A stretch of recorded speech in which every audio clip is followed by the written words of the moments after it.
Juste quelques mots sur le cabinet et surtout sur notre implication et notre implication aux côtés d'Optimum en tant que partenaire stratégique.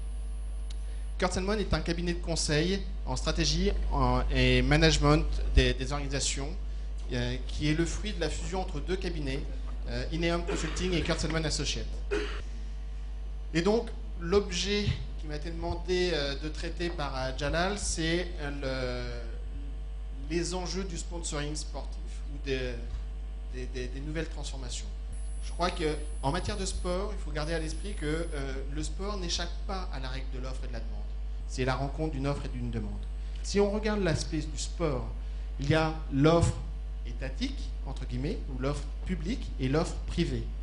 Et on peut le regarder au niveau de la pratique sportive, et là aussi il peut y avoir sponsoring, parce que la pratique sportive, c'est permettre à des annonceurs d'être en contact avec le consommateur final sur un prétexte qui peut être une rencontre sportive, qui peut être une animation sportive. Et les médias ont besoin d'avoir un environnement favorable pour investir et se développer, pour proposer aux téléspectateurs un produit toujours plus attractif et attrayant.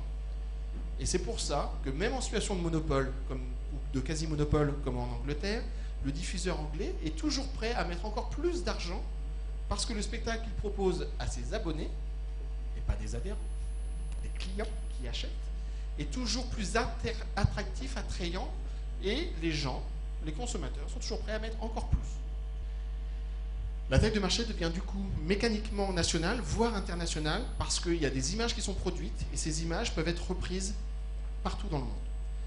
Et on va voir, et le sujet qui à mon avis est l'enjeu majeur, et qui fera l'objet certainement d'interventions dans ces 2 jours, c'est qu'on remplace dans le système la notion de mécène par des annonceurs. C'est plus que de la sémantique, ça veut dire que l'annonceur, il achète quelque chose et il veut quelque chose en retour. Et qu'aujourd'hui, par rapport aux enjeux économiques de l'investissement de ces annonceurs, il y a l'obligation pour le monde du sport de permettre à l'annonceur d'organiser son retour sur investissement et que l'on va appeler activation.